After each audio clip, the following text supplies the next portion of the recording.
अमरावतीमध्ये जाऊयात, अजित पवार बोलतात। खासदार डॉक्टर अनिल बोंडेजी ज्यांनी आता आपल्या पुढे विचार मांडले ते महायुतीचे उमेदवार भाजपचे नवनीत राणाजी, विधिमंडळातील माझे सहकारी रवी राणाजी, प्रवीण पोटेजी, चित्राताई वाघ, सुरेखाताई ठाकरे, निवेदिताताई चौधरी, हेमंतजी काळमेघ, पौर्णिमाताई सवाई, किरणताई महल्ले, नितीन दांडे, संजय जाधव, संतोष महात्मे, चंद्रकांत ठाकरे, वसंतराव भुईकडकर, कृष्णा अंधारे, निखिल ठाकरे, शोभनाताई देशमुख, ॲडव्होकेट बाबूराव बेलसरे, आचार्य सागर महाराज देशमुख। महामोर्चामध्ये जे पक्ष सहभागी झाले आहेत त्या सर्व राजकीय पक्षाचे उपस्थित असणारे सर्व सन्माननीय पदाधिकारी, आजच्या सभेच्या निमित्तानं, मेळाव्याच्या निमित्तानं ज्यांनी हे सगळं ऑर्गनाइज केलेलं आहे ते संयोजनामध्ये काम करत असणारे सगळे माझे सहकारी, पत्रकार मित्र, जमलेल्या बंधू भगिनींनो, माझ्या तरुण मित्रांनो, आज महावीर जयंती। मी सुरुवातीलाच महावीर जयंतीच्या आपल्याला सर्वांना खूप खूप मनापासून शुभेच्छा देतो।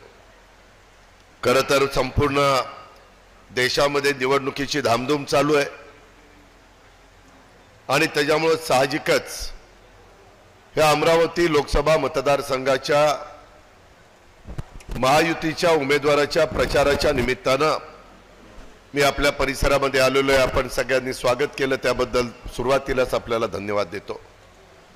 निसर्ग संपन्न अमरावतीच्या भूमीत होत असलेल्या या महायुतीच्या मेळाव्यामध्ये आपण सगळेजण इथं आला, अनेकांची भाषणं ऐकली, अमरावतीच्या विकासाची आस असणाऱ्या आणि देशाच्या विकासाकडे घेऊन जाण्याची इच्छा असणाऱ्या आणि आदरणीय प्रधानमंत्री नरेंद्रभाई मोदी यांना देशाचं, भारत देशाचं तिसऱ्यांदा पंतप्रधानपदी बसवण्यासाठी सज्ज असणाऱ्या आपल्या सर्वांचं मी मनापासून कौतुक देखील करतो, अभिनंदन देखील करतो। अमरावती जिल्हा तसं संत महापुरुषांचा जिल्हा, संत तुकडोजी महाराज, संत गाडगेबाबा महाराज, संत गुलाबराव महाराज आणि डॉक्टर पंजाबराव देशमुख यांच्या सहवासाने आणि यांच्या कर्तृत्वाने पावन झालेल्या भूमीला मी प्रथम वंदन देखील करतो। या महापुरुषांना सर्वांना अभिवादन देखील करतो। अमरावती जिल्ह्यामध्ये मगाशी बोलत असताना काही माझ्या सहकारी मित्रांनी सांगितलं, पर्यटनाच्या विकासाला वाव इथं मोठ्या प्रमाणावर आपल्याला देता येतोय। इथं मेळघाट असेल, माझं चिखलदरा असेल, इथं कौंडण्यपूर असेल, ही प्रसिद्धी ठिकाणं आहेत आणि या ठिकाणच्या पर्यटन विकासातून इथं उद्योग, इथं रोजगार याची निर्मिती करण्याचा राज्य सरकारचा, आमचा सगळ्यांचा, महायुती सरकारचा प्रयत्न आहे। एकनाथराव शिंदेजी असतील, देवेंद्रजी फडणवीसजी असतील, मी असेल आणि आमचे सगळ्यांचे काम करणारे मंत्रिमंडळातील सहकारी असतील, हे सगळेजण त्याकरता प्रयत्न करतायत।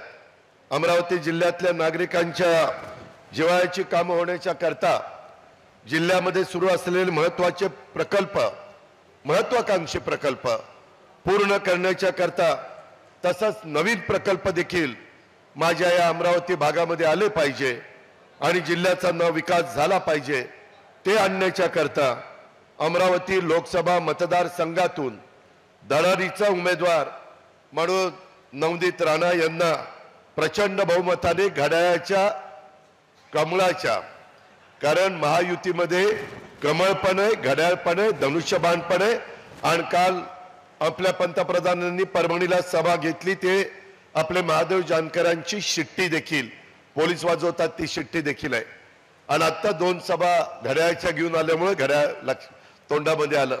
परंतु हे सगळी चिन्ह एकमेकाला सपोर्ट करणारी चिन्ह आहे। ह्या चिन्ह महाराष्ट्रामध्ये जिथं कुठं असतील त्याचं बटन दाबलं की ते मत देशाचे पंतप्रधान नरेंद्र मोदी साहेबांना मिळणार आहे। त्याकरता आपल्याला सगळ्यांना कष्ट घ्यायचेत, कामं करायचेत। मित्रांनो, अमरावती लोकसभा मतदारसंघातल्या विरोधकांची काय परिस्थिती आहे त्या खोलामध्ये मी जात नाही। मी फार कुणावर आरोप प्रत्यारोप करणारा कार्यकर्ता नाही, मी विकासाचं बोलणारा कार्यकर्ता आहे।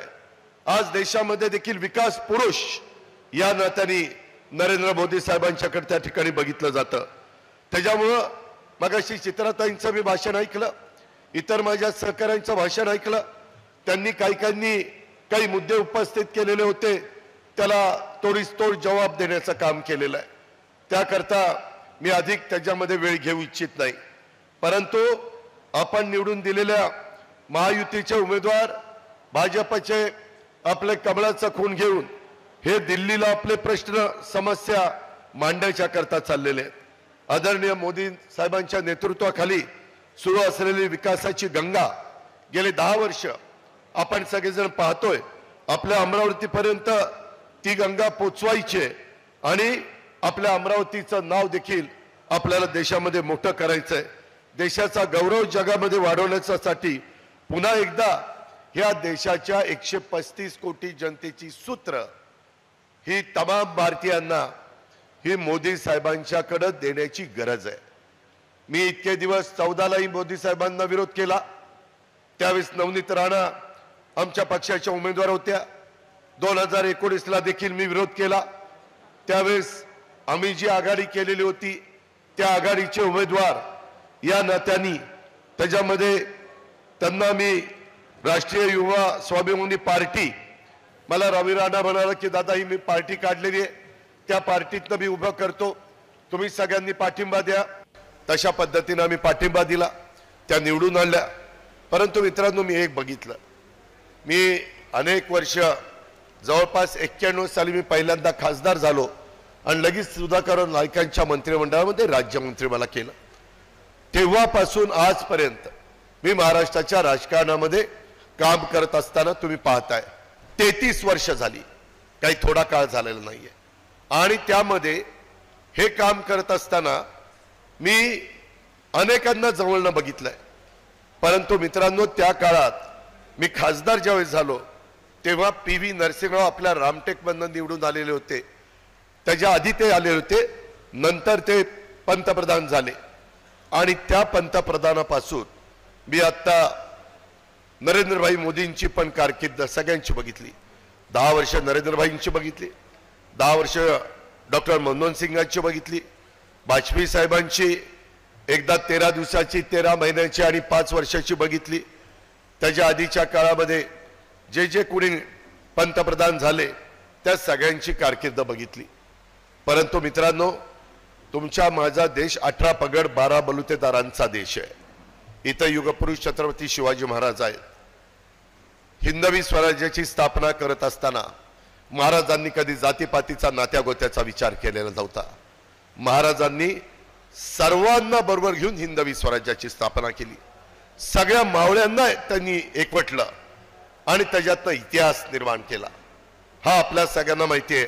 आज देखील महाराजांचा इतिहास ऐकल्यानंतर आपली छाती फुलून येते.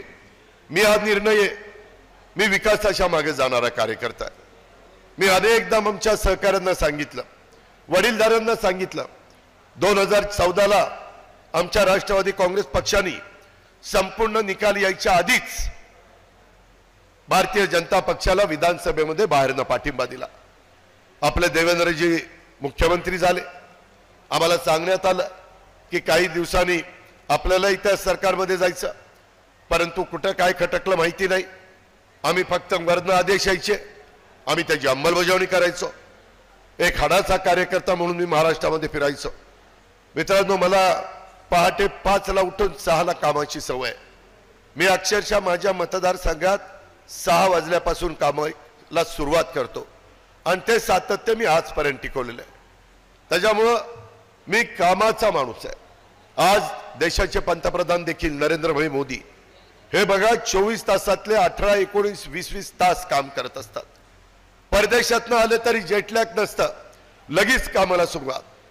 अनेकदा आज राज्यात महायुतीमध्ये मी देवेंद्रजी आणि एकनाथराव आहेत. ज्या वेळेस दौऱ्याच्या निमित्तानं मोदी साहेब येतात त्यावेळेस त्यांना आम्हाला वेलकम करावं लागतं, प्रोटोकॉल प्रमाणे जावं लागतं.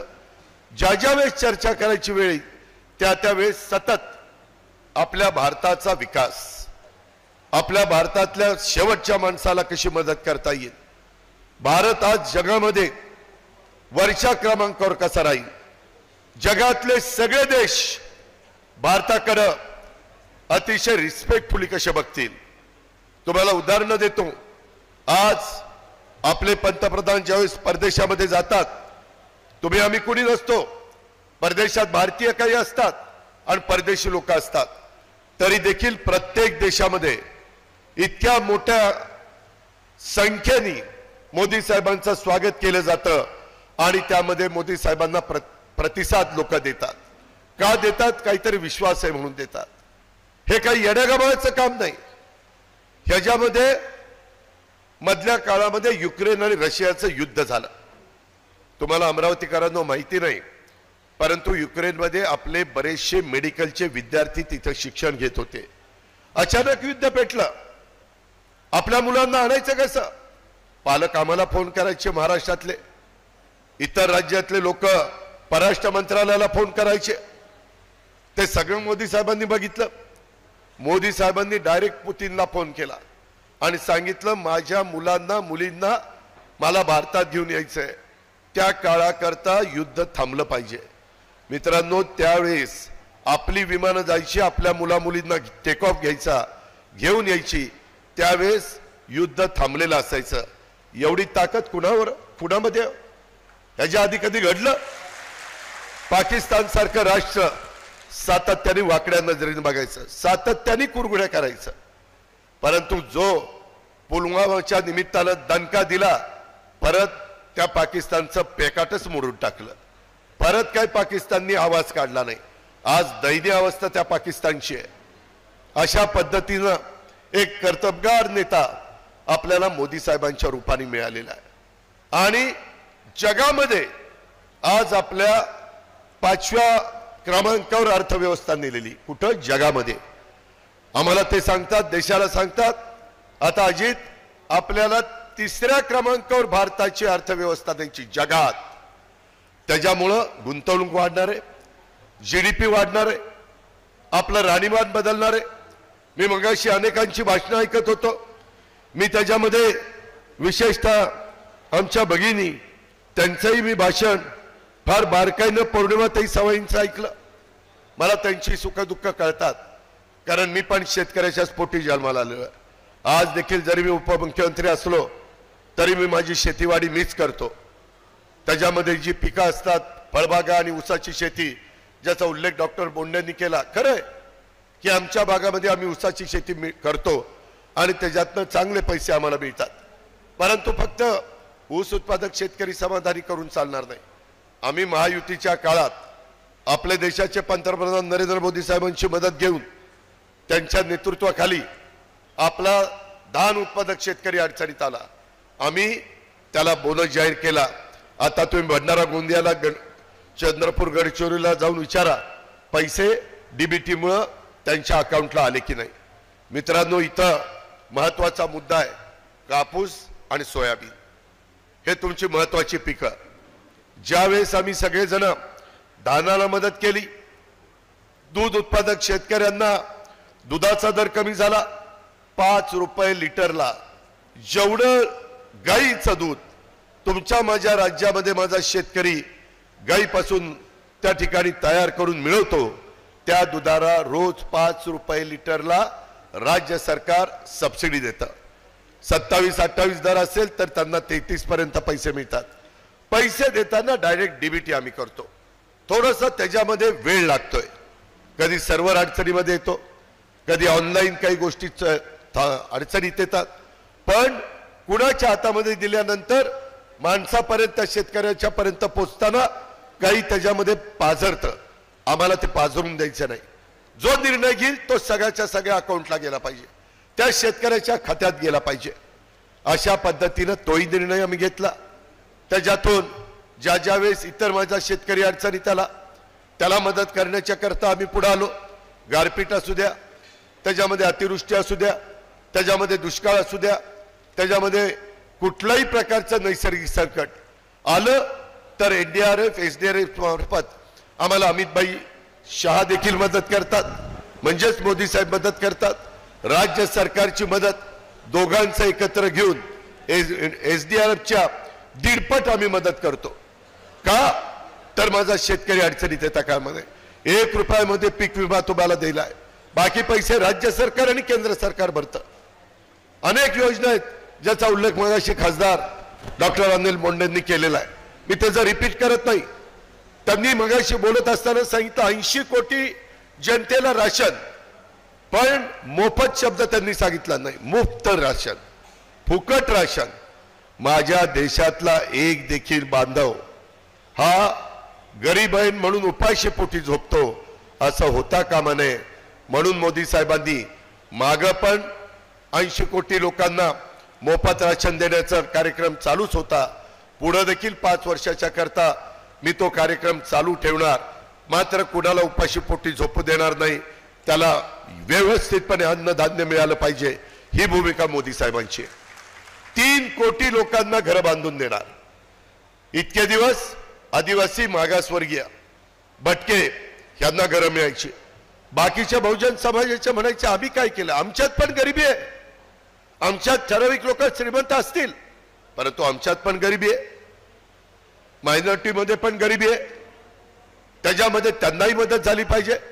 आता आपण जो गरीब इकॉनॉमी वीकर सेक्शन ह्याच्यामध्ये आत बसणारा आणि ज्याचं स्वतःचं घर नाही अशा सगळ्यांना घर देण्याचा 3 कोटी लोकांना, म्हणजे प्रत्येकाच्या घरात 5 लोक असतील तर 5 ते 15 कोटी लोकांना त्याचा फायदा त्यांच्या कच्च्या बच्चांना होणार आहे. हा निर्णय मोदी साहेबांनी घेतला. त्याच्या संदर्भामध्ये 300 युनिट पर्यंत वीज माझा गरीब माणूस वापरतो घरामध्ये, त्याला आता आम्ही मोदी साहेबांचं तिसऱ्यांदा सरकार आल्यानंतर मोफत 300 युनिट पर्यंत वीज देणार, फुकट.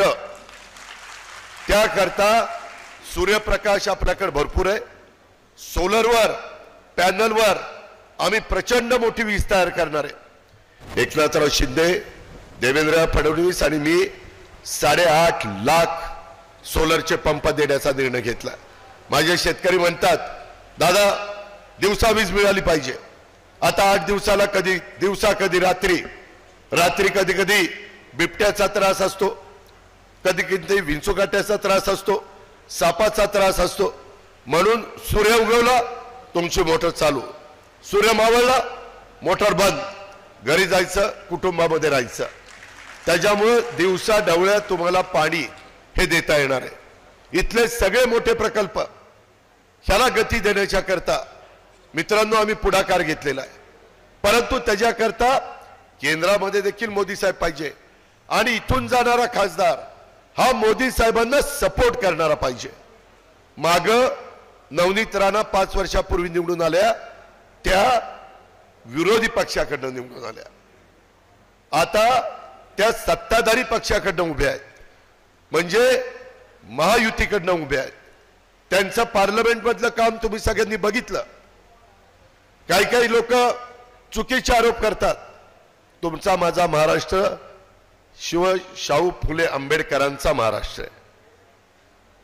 बहुजन समाजाला न्याय देण्याचं काम करण्याच्या करता आम्ही राज्यकर्ते म्हणून तिथं बसलेलो आहे.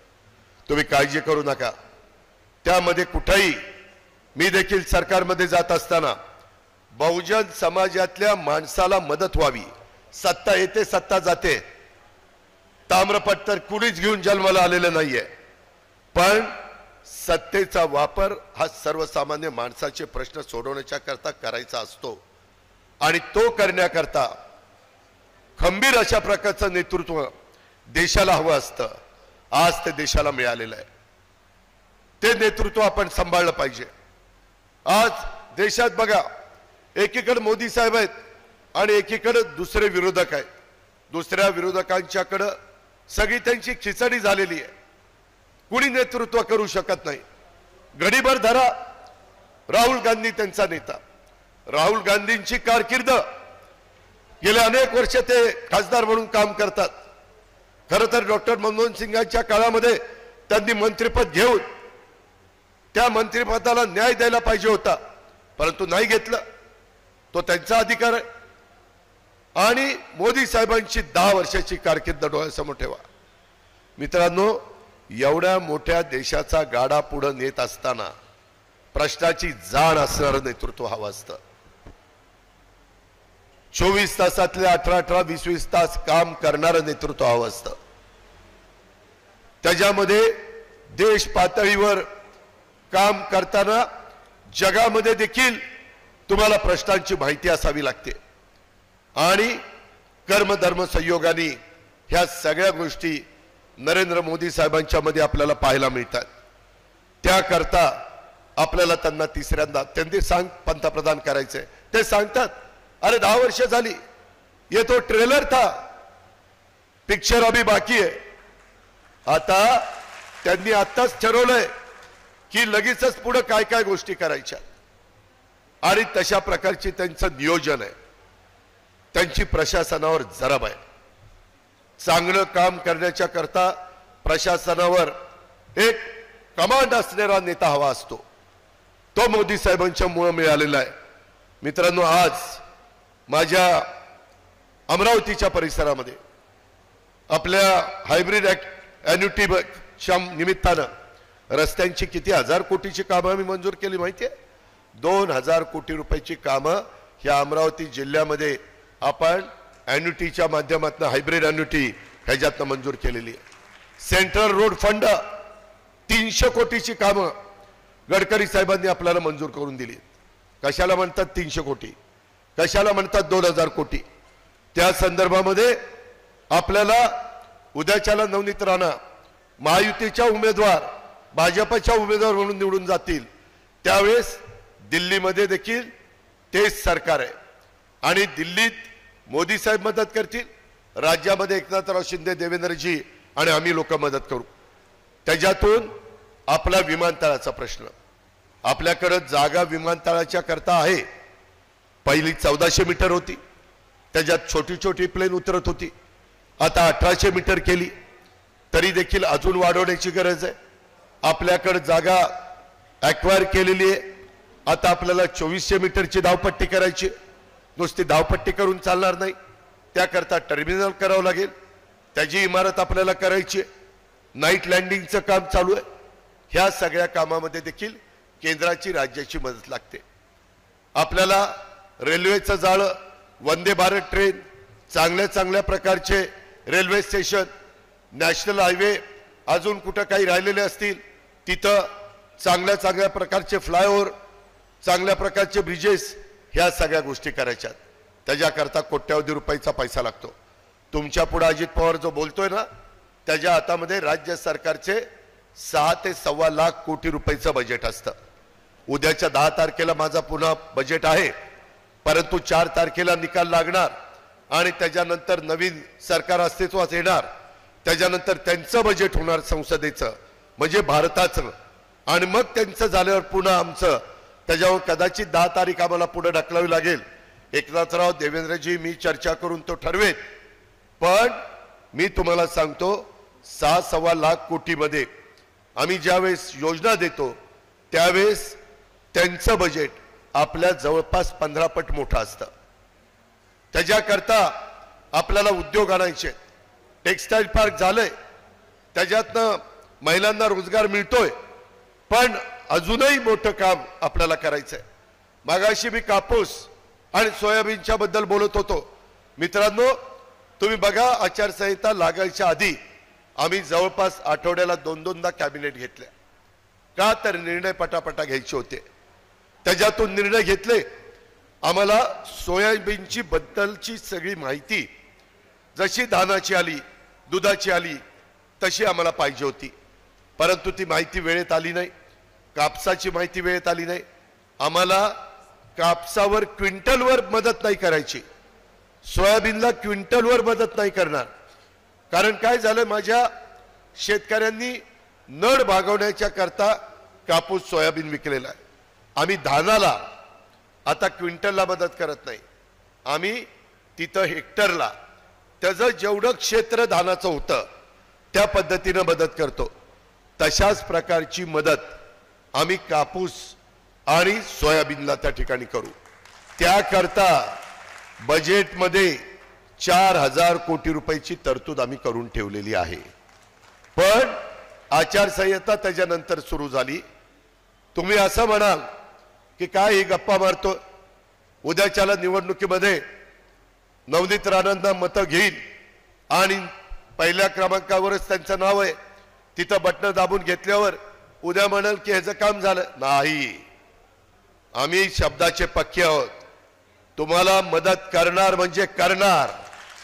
आणि उद्याच्याला नाही मदत झाली तर विधानसभेच्या निवडणुकीच्या निमित्तानं पण आम्हाला महायुतीच्या वतीनं मतं मागायला यायचंच आहे. त्यावेळेस उभं करू नका. सांगा अजित पवार चले जाओ. तू सांगितलं होतं अमरावतीला येऊन मदत करतो म्हणून, कुठे गेली मदत? आचारसंहिता संपल्या त्या कामाला लागणार आहे.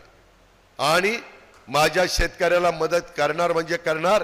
कारण तुम्ही शेतकरी, मी शेतकरी, शेतकरी आपली जात आहे, दुसरी जात आपल्याला माहिती नाही. ह्याची जाणीव तुम्ही सगळ्यांनी ठेवा.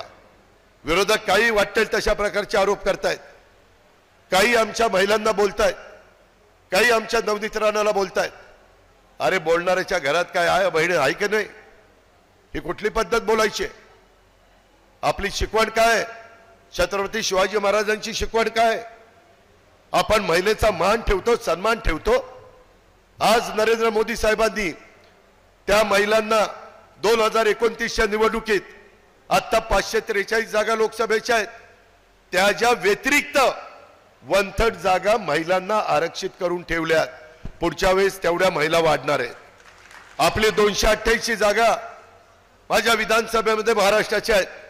96 जागा 288 सोडून, तुम्हाला कुणाला वाईट वाटायला नको आमच्या जागांवर गंडांतर आलं म्हणून, सोडून महिलांना वेगळ्या जागा 96 ठेवल्यात. अशा पद्धतीनं महिलांचा मान सन्मान हे मोदी साहेब करतायत.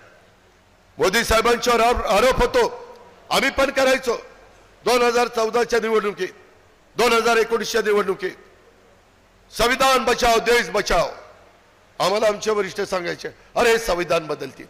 अरे बाबांनो, घटनेचे शिल्पकार डॉक्टर बाबासाहेब आंबेडकरांनी इतकं उत्तम संविधान आपल्याला दिलेलं आहे की जोपर्यंत सूर्य आणि चंद्र आहे तोपर्यंत कुणी ते संविधान बदलू शकत नाही. एवढं चांगलं संविधान आहे. पण विकासाचा मुद्दा सांगायला नाहीये. विरोधक काय सांगणार? त्याच्यामुळे म्हणतात संविधान बदलला आणि आमच्या मागासवर्गीय समाजाला छलबिछल करायला लावतात. ते घाबरून जातात, म्हणतात घटना बदलला. मित्रांनो, घटना अमेंडमेंट करावी लागते. इथं बहुतेकांना माहिती आहे, देशाचे पहिले पंतप्रधान जवाहरलाल नेहरूजी तेव्हापासून मोदी साहेबांच्या पर्यंत त्या ठिकाणी आपल्याला अमेंडमेंट करण्यात आलेलं आहे. तेव्हापासून आपले लाल बहादूर शास्त्री जय जवान जय किसान 2च वर्ष पंतप्रधान होते. 2 वर्षात तीनदा घटनेमध्ये अमेंडमेंट त्यांनी केली. आणि आतापर्यंत सगळ्या पंतप्रधानांनी मिळून, सगळ्या, त्याच्यात वाजपेयी आहेत, त्याच्यात डॉक्टर मनमोहन सिंगजी आहेत, त्याच्यामध्ये PV नरसिंहरावजी आहेत, इंदिराजी आहेत, राजीवजी आहेत, त्यामध्ये आपले पंडित जवाहरलाल नेहरू आहेत, लाल बहादूर शास्त्री, सगळे जवळपास 106 वेळेला. मोदी साहेबांनी कधी अमेंडमेंट केली? आपलं मागास आयोग ह्याची मुदत संपली होती. ती मुदत वाढवण्याच्या करता घटनेमध्ये अमेंडमेंट करावी लागली. मागास आयोगाची मुदत वाढवायला नको होती? मागास समाजाला मूलभूत गरजा त्यांना मिळतात का नाही बघण्याकरता पाहिजेच होती. दुसरी दुरुस्ती, आमच्या महिलांना 33% जागा ऍडिशनलच्या संसदेमध्ये, राज्यसभेमध्ये, विधानसभेमध्ये, विधान परिषदेमध्ये. चांगलं झालं ना. 50% महिला वर्ग आहे, करणंच गरजेचं होतं. अनेकांनी आश्वासन दिली आमचं सरकार आलं आम्ही 33% जागा देऊ. कुणी दिलं नाही. द्यायला धमक आणि ताकद लागते, जोर लागतो. लात मारेल तिथं पाणी काढण्याची धमक लागते. अशा पद्धतीचं हे नेतृत्व आहे. आणि म्हणून मी आपल्याला सगळ्यांना सांगेन, हे ज्या काही छोट्या छोट्या अमेंडमेंट केल्या जातात त्या कुणालाही कुणी पंतप्रधान झालं तर त्या करावं लागतात. 370 कलम रद्द करायचं, अमेंडमेंट करावी लागली. जम्मू काश्मीरचा भाग आपल्यात होता, त्याच्यामध्ये आपल्याला तिथं जाणं, जमीन घेणं सगळ्यांना मुभा पाहिजे होती. आज महाराष्ट्र सरकारने तिथं जमीन घेतली, महाराष्ट्र सदन आम्ही बांधतोय. जर आमचा गरीब माणूस मध्यमवर्गीय जम्मू काश्मीर एकदा बघायला गेला त्याला हॉटेलचा खर्च परवडला नाही तर तो महाराष्ट्र सदनमध्ये राहील, तिथं जेवेल, तिथं राहील, तिथं नॉमिनल चार्ज देईल. त्याकरता आपण प्रयत्न करतोय. अशा पद्धतीची कामं आपण करतोय. देशाचे पंतप्रधान नरेंद्र मोदी साहेब करतायत. मित्रांनो, सध्या तुमच्या माझ्या महाराष्ट्रात काही जिल्ह्यात काही तालुक्यामध्ये अचानक या एप्रिल महिन्यामध्ये वादळ सुटतंय, पाऊस येतोय, गारपीट होते, एवढा वारं सुटतंय की अक्षरशः पिकांचं नुकसान करून जातंय. आता जरी आचारसंहिता असली तरी एकनाथराव शिंदेंनी स्टँडिंग ऑर्डर दिलेल्या होत्या आचारसंहिता लागण्यापूर्वी की अशा प्रकारचं नैसर्गिक संकट आलं मग त्याच्यामध्ये संत्र्याचं नुकसान होऊ, त्याच्यामध्ये माझ्या शेतकऱ्याचं कुठल्याही पिकाचं नुकसान होऊ, फळबागांचं नुकसान होऊ, त्याला मदत झाली पाहिजे. अशा पद्धतीचा आपण निर्णय घेऊन ठेवलाय. त्याच्यामुळं तुम्ही काळजी करू नका. जोपर्यंत महायुतीच्या सरकारच्या पाठीशी आपण आहात, महायुती हे सर्वसामान्यांचं सरकार आहे, हे तुमचं सरकार आहे. त्याच्यामध्ये ह्या ज्या अडचणी आहेत त्या सोडवण्याच्या करता आम्ही केव्हाही तुमच्या करता तयार आहोत. आणि त्याकरता माझी तुम्हाला सगळ्यांना आग्रहाची विनंती आहे, वाटेल तशा पद्धतीनं भावनिक होऊ नका. ही गावकीची लढाई नाहीये, ही भावकीची लढाई नाहीये. ही जिल्हा परिषद, तालुका पंचायत, नगरपालिका, महानगरपालिका ह्याची निवडणूक नाहीये. गावामध्ये वाद असतात. आता आम्ही अनेक पक्ष एकत्र येऊन महायुती केली, कदाचित ते एकमेकाच्या विरोधात खाली लढले असतील. आता देश डोळ्यासमोर ठेवा. देशाचं भवितव्य, पुढच्या पिढीचं भवितव्य हे डोळ्यासमोर ठेवा आणि त्या पद्धतीनं मतदान करा. सुदैवाने आपल्या उमेदवाराचा आकडा देखील अनुक्रमांप्रमाणे नंबर 1च आलेला आहे. पहिलाच आकडा आहे. पहिलं मशीन बघायचं, पहिला आकडा वरचा घ्यायचा, तिथं बटन दाबायचं की आपल्या नवनीत राणा दुसऱ्यांदा अमरावती लोकसभा मतदारसंघाचं प्रतिनिधित्व करायला दिल्लीला जातील आणि आपल्या देशाचे तिसऱ्यांदा नरेंद्र मोदी साहेब पंतप्रधान होण्याच्या करता तिथं शपथ घेऊ शकतील. अशा पद्धतीचं काम माझ्या बहुजन समाजाने पण करावं.